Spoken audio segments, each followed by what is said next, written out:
Hello and welcome to Earthcast, a platform for discussions about bridging the resource gap between people and planet. I am Olivia Taylor, or Olivia Earth on the socials, your host, and I will be interviewing a series of change makers, thinkers and disruptors, and asking them about their areas of expertise. Together, we will discover fresh perspectives and the most useful levers in society for change. The main question that we will explore is how are trade-offs made between people, planet and profit? More specifically, how do we solve wicked problems and make decisions at the margin? If you would like to hear more from Earthcast, subscribe to the podcast and follow us on social media. Today on Earthcast, we have a really exciting guest whose groundbreaking socio-environmental practice helps to foster a reconnection between people and their natural environment. Welcome, Denisha Anand. Denisha is an intersectional environmentalist working in marginalized biodiversity spaces characterized by racialized neglect. She was recognized for her work by Mail and Guardian in 2019 as one of their 200 young South Africans. She holds a BSc Hons in Biodiversity and Conservation Biology and is currently completing a master's degree in multispecies ethnography and plant knowledge systems at the University of the Western Cape. Denisha is an environmental restoration project manager and oversees the management of a 109-hectare wetland system in Cape Town called Princess Vlei. She is also a progressive environmental advocate and educator for restoration and rehabilitation of neglected biodiversity areas associated with Black, Indigenous people of colour and, in particular, illegal evictions and abuse against displaced people. Denisha, you call yourself an intersectional environmentalist. What is intersectionality and why is it important to you and for the world? Hi, thanks for having me. So for me, intersectional environmentalism is where love and care for the environment and method of care includes and speaks to things like race, gender, class, historical injustice, and seeks these unified and holistic approaches for care of the environment, of those bodies within the environment. So it includes all bodies and everything that impacts these bodies. So it's human and not human. And that for me is intersectional environmentalism and what I embody as an intersectional environmentalist and practitioner. Brilliant. Thank you so much. I really appreciate that. And, given the introduction I gave, why do you think you have been so intellectually stimulated by Indigenous plant intimacies and practices? And then further, are there any trade-offs that you have to make between your work as a conservation manager and your academic paradigm? i.e., are there any conflicting worldviews and why? So, to start with the Indigenous plant practices and intimacies and how I got there. So, I come from a science background. I've got my BSc Honours, and the first bit of my career was within the science faculty, working with the Agricultural Research Council. And, in science, we were taught from an early age. We could even go back to natural sciences in high school, and we were taught that these photosynthetic bodies were pivotal, essential in sustaining life on this planet, be it through the air and their contribution to creating this composition of air for us, or through food or through habitat and making the space livable for us.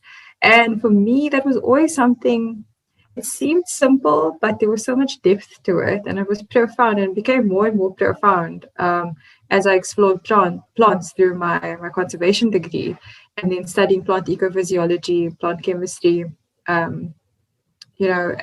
starting off my MSc and then leaving the MSc because I realized that being in the lab with these plants is not what I wanted. It's not speaking to me, and it's not speaking to the practice that I want to embody. And so this depth and this profoundness about these species that cared for us in this very deep way started this, right? And I wanted to explore this level of care by plants for us as a species they were able to hold space for us to be born into this world, and they nurtured, and they have this nurturing ability to hold us throughout our phases of evolution and this journey that we've taken as human beings, throughout the Anthropocene and, up until now.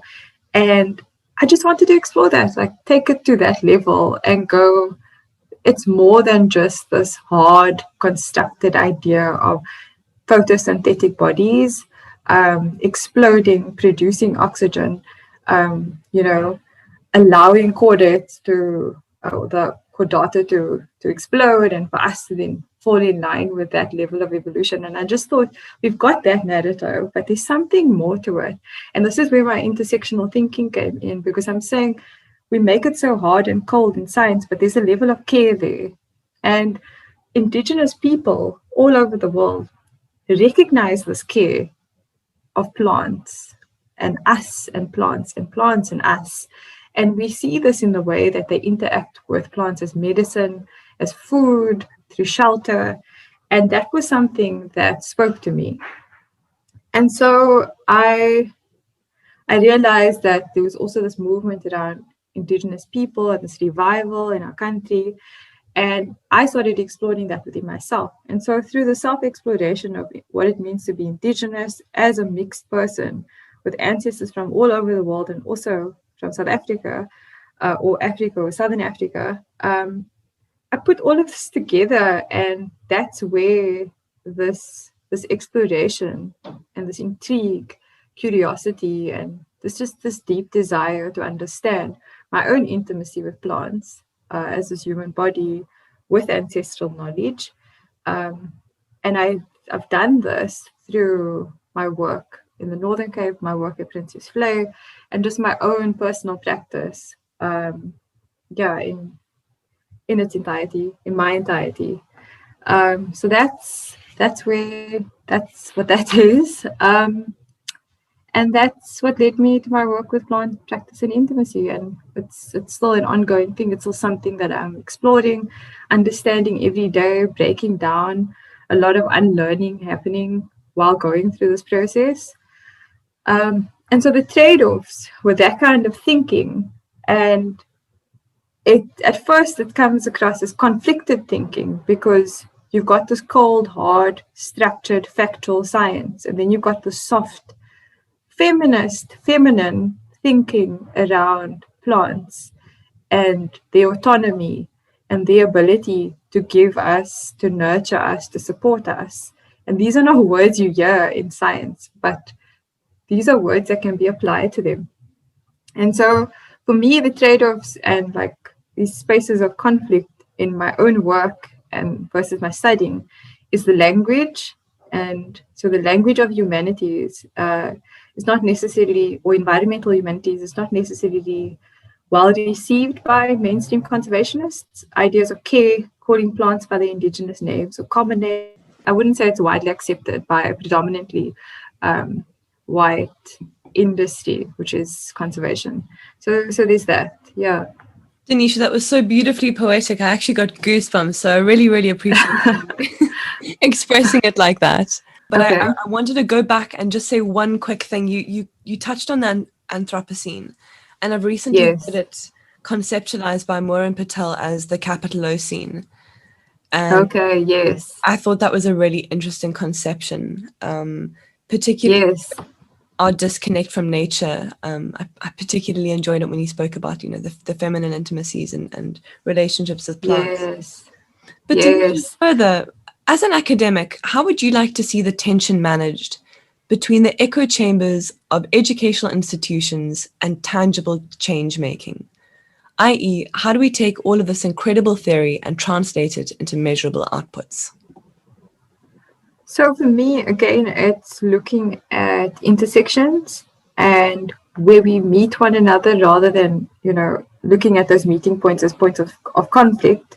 Look at it as points of relating, and centering our research around justice and change making, be it as justice-centered method, storytelling, planting, cleaning our blue and green spaces, and then working towards a restorative justice. So for me, it's we don't necessarily need to see ourselves as sitting in different corners, but if you want to sit in your corner, understand that your research practice, your own practice, can somehow overlap with someone else's, and it doesn't have to become theirs. But at those meeting points, like with the gender, with race, with the historical injustice, with you could even be looking at poverty and how poverty impacts something that you're looking at, capitalism, neoliberalism, policy making. So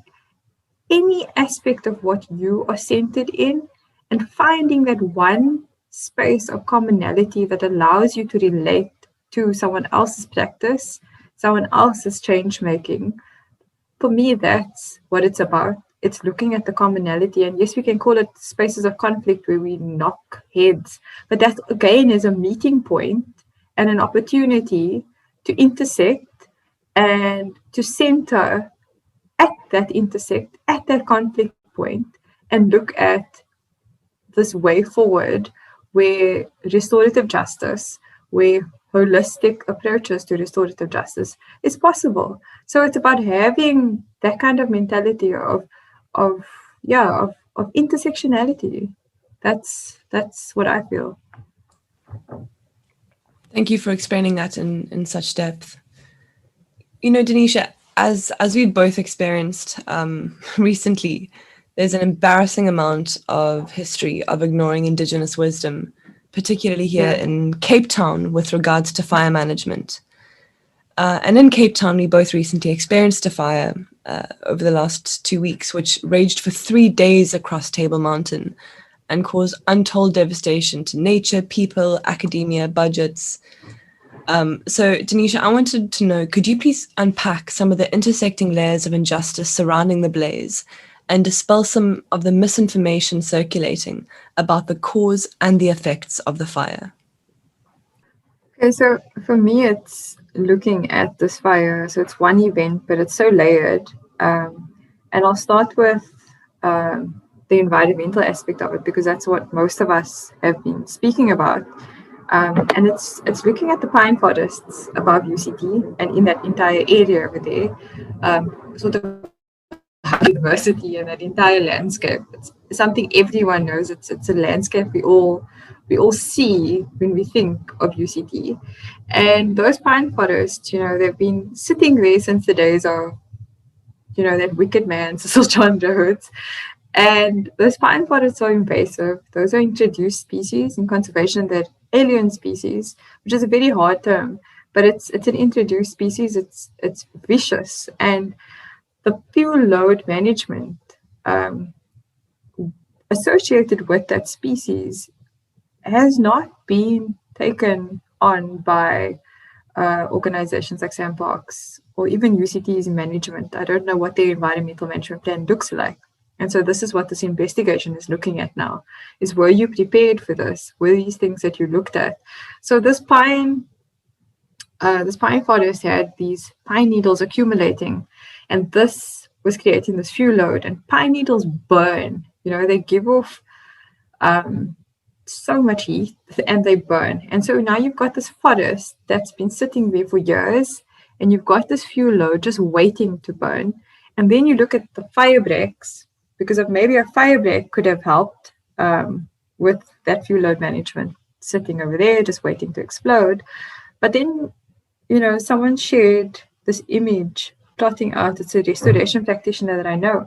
He shared this image of UCT and showed where the fire breaks are. And so 2/3 of UCT was exposed to this fire and has always been exposed to fire. And so for me, it's accountability and looking at UCT and looking at SAMParks and asking, how could you blatantly ignore this? How could you put lives? How could you put history? How could you put this institution with all of its messiness, but also all of its progress and what it's been able to give to people? How could you put that at risk? There's accountability for me that we need to look at. Who is going to answer to this? And who's who has been saying this for the longest time? Who has been saying, let's restore our landscapes for heritage, let's restore our landscapes for conservation, let's listen to people who practice restorative conservation.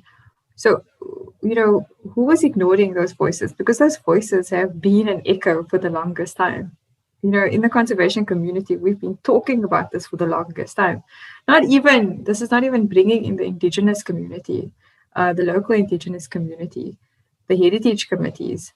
It's not even considering that. It's even just looking at science and that care masked as protocol is saying to you that you're putting everyone at risk by not taking care of this fuel load management and not making sure that there are fire breaks and not getting rid of these trees because who knows why.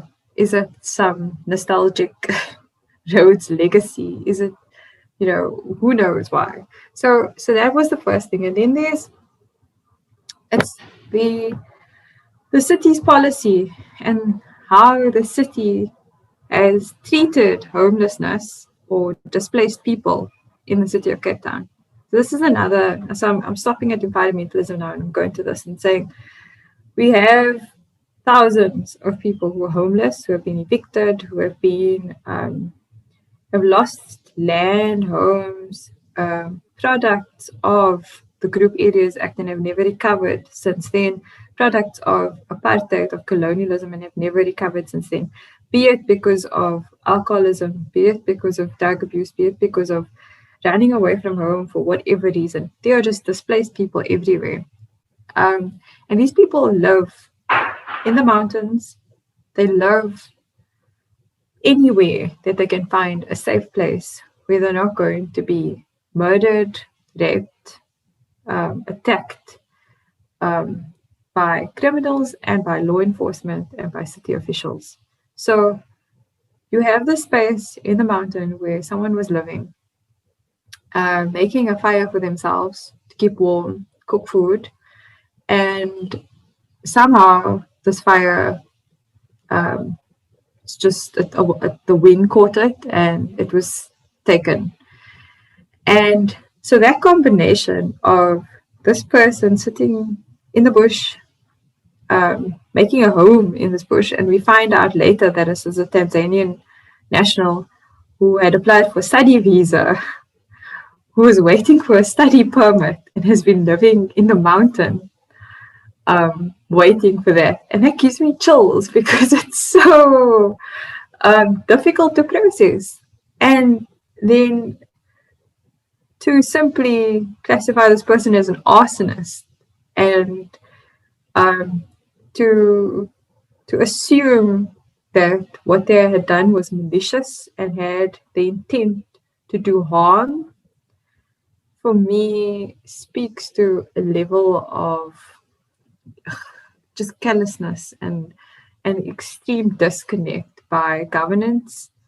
There's no empathy and there's no willingness to actually understand how complex these issues are and how something like displaced people, the concept of displaced people, the reality, of displaced people and the environment and how those two intersect and will always intersect because open spaces provide refuge and historically they have always provided refuge. So why would people not go back into those spaces if they can't find formal housing? So it's also being logical about that. And so that was another thing that came up for me. And then there was the other aspect, which is not something I'm going to go into depth with, but it is something that's come up. It's looking at the centralizing of historical documents at UCT, at these archives, at the library. And I know comments were made about, the university needs to start looking at decentralizing its archives, needs to start looking at accessibility to these archives. We can't just have them sitting in one place. We need to start looking at security, safety. Why does UCT feel the need to hold on to all of this? And I don't have the answers. I'm not qualified to speak to that. But I do have and always have had an issue with centralizing knowledge at academic institutions like that. I understand that there's a need, to keep it safe and to store it in a way where we have this for years to come and can learn from it, be it colonial histories, be it decolonial histories. But there's definitely something to unpack there. And so for me, there's a rebuilding that can come from that. And there's massive loss, devastation. I would never be able to relate to those historians who have helped to build those archives and have put in the work, put in their hearts, put in, the struggle was in there. Voices through painting, through art, through film, all of that was in there. I would never be able to understand or even imagine the loss and devastation. But me, in my naivety and as an outsider, I'm saying there's an opportunity to rebuild and to look at ways of doing better moving forward when it comes to archiving and centralizing knowledge and accessibility to this. Because some people were saying, to hell with it, how much of that was accessible to us in the first place. And that sounds very, it's like a short-tempered, short-sighted comment to make, but that's how some people feel. So I think there's an opportunity to rebuild and to look at the decolonial ways of centering knowledge, which is important to me. And then there's the controversial and the conflicted UCT being on stolen land and that history of roads and the land being transferred. And yes, this institution that was then started and played a huge part in the struggle and grooming struggle fighters to go against the apartheid government and regime, building knowledge to fight apartheid. But again, this land and the story of this land being taken from Indigenous people on such an important place in the city for Indigenous people. I don't know the actual ritual implications of it, but I know that land that UCT is on, Table Mountain, right there on the foothills, and the water spaces and the fynbos vegetation, all of that, that's all ritual space. The water, the veld, the mountain, that's ritual space. And so that land UCT was occupying that land, and there's a reclamation that comes with fire and a rebirth that comes with fire when we speak to our ancestral practice. When we look at ancestral practice, fire, rebirth, ash, and then burning and starting again. And fynbos does that. Fynbos needs to be burnt, needs to be completely, I won't say decimated, but it needs to burn. And then there's a rebirth. And then those seed beds start up again and new life. So there's something to be said about it. But there is definitely, for me, someone who's rooted in Indigenous practice from all over. I'm not just rooted in the practice of here, because my ancestors are from all over the world. And there's, like I said, there's a common view that when there's a fire, there's a justice. When there's burning, there's a cleansing. Fire is never a bad thing when it comes to ancestral practice or Indigenous practice. As a common theme, it's not a bad thing. And so there's a healing that can come from that, to start again and to consider these narratives when speaking about this fire. And so it's not just this linear thing where people's lives were threatened. Yes, that's obviously one of the most important aspects of all of this. But once people are safe, so once people have been made safe, the fire has been controlled, can we start having more complex conversations about this so that we can unpack it and prevent something like this from happening again and from impacting us in this way again? So that's the fire for me. And there's been so much backlash, and again, I feel like the fire separated us because there were those who had the ability to think in complex ways and feel in complex ways, because all of this was feeling for me. And then there were those who went linear and said it was an arsonist who started the fire and should be held accountable and brought a book and charged. And so those opinions, local government is centered around those opinions and those who side with local government too. And so this person was eventually locked up, and the court said, no, this person is not going to be charged, I think, for 15 years with arson. This has got nothing to do with arson.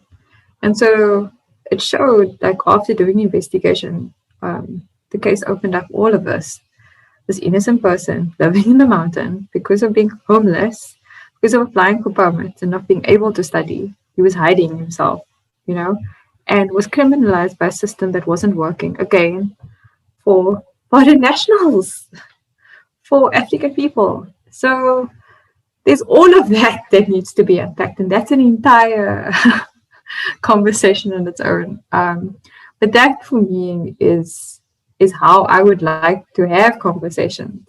Again, the intersections. I don't believe that it's as simple as saying this fire started, chop down the pine trees, it's done. We're done now. And that's how we solve this. No, I think that we have an opportunity to explore this in its entirety. And that's the way I like to look at things. Denisha, I really, really appreciate such a deep and personal dive into this topic and really unpacking some of the, really painful discussions about trauma and intergenerational trauma, particularly in South Africa. Yes. I also really enjoyed you talking about linear thinking. The problem with linear thinking is just it's limited and imagining sustainable futures for all people. It really doesn't leave any space for storytelling. Something I even try to do in my podcast, but I wanted to just say I can't wait to listen to what you just said again and again and again. But Denisha, if someone has the money or time, what are the most useful ways to capacitate racially marginalized individuals and communities? And how can this be done authentically and not from a savior complex? For me particularly, a white savior complex. Yeah, so I mean it's important to go into it, like you were saying, not wanting to be a savior, not wanting to have a white savior complex, and just assume because you have the resources that simply putting the resources somewhere is enough, or allocating the resources somewhere is enough. And it may be, but if you're really looking for depth, if you're really looking at being part of sustainable change, then it's looking at empowerment, it's looking at paying Black bodies, people of color, directly so that they can do the work. It's funding organizations. I know one organization that's looking at accessibility to ocean spaces. And speaking about these intersections, in a very white-dominated space is the Beach Co-op. And I love their work. I love how they bring intersectionality into all of their work so gently, and yet so confrontational at the same time. And so the Beach Co-op for me is one of the organizations that it's headed by a person of color who happens to be a woman as well, a mom. And, that's an organization that I feel, you're looking at its mission, you're looking at its vision as well. Look at missions and visions of organizations. Look at who makes up that organization, Is it white-headed? Okay, if it's white-headed, who's guiding the white-head? Who's guiding that mind and the care, So it's looking at vision, mission, looking at who makes up the organization, and other people, practitioners, not even organizations that I believe should be funded. Zayan Khan doing a lot of work with justice and seed, looking at seed politics, food politics, even. Also funding people doing the emotional work in all of this. Tony, a poet, and I will share. Can I share these as well, like these names with you, and where to find them? Absolutely, please do. I'd really appreciate that, and I'm sure my audience would too. Yeah. So not even just organizations, but people doing the work. The organization I work for, Princess Vlei Forum, we are community centered. So looking at organizations who are extensions of the community and who started as the voice of the community. Like we started as the voice during protest and then established ourselves as the NGO. I wasn't there when that happened, but I came along afterwards. And so for me, it's if you really want to look at the heart and soul of the organization and where to put the money, it's looking at mission, vision, and looking at who makes up that organization. Who is the board? Who are the executive members? Who's the committee? And who's heading it up, like I said. So that's important for me. And there are so many organizations, and I'll share some of their names with you so that you can also share them. But it's making, being critical at the same time and not being that savior, just throwing money at things. So there's some research that goes into holistic care. I hear what you're. I think, from what I understand, it's an authentic embodying of really where you come from and how you're implicated in the grand narrative of the world. I mean, if you know where you come from, I guess that's a pretty good starting point for a journey of intersectionality. Yes. I was one of those really naive people who said I think my Instagram bio for a while was intersectional environmentalist. And I cringe now. I cringe now to think about that, but we learn, we unlearn, we relearn, we grow. So yes, exactly. And Denisha, if people would like to follow more of your work, where can they find you? Do you have a website? Do you have an Instagram?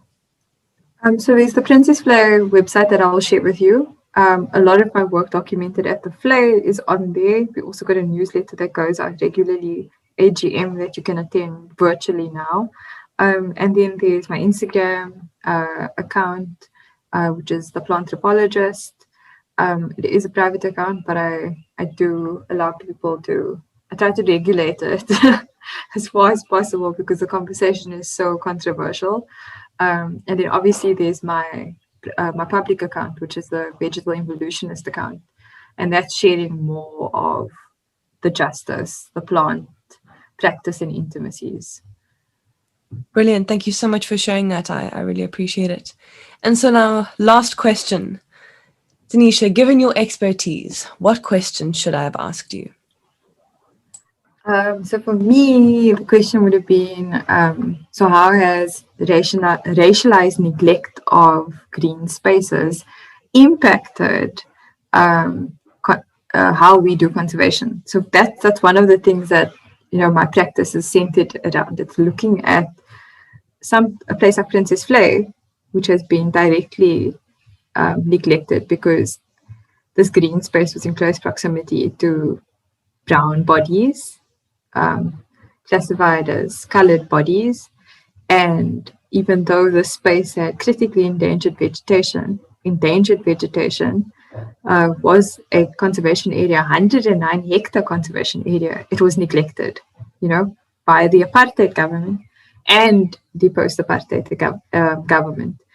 And so for me, it's, again, looking at how race impacts conservation and how we do conservation and how we can just say, oh, that site has been too heavily transformed. Let's scrap it and build a mall, because that's what they were doing to Princess Vlei.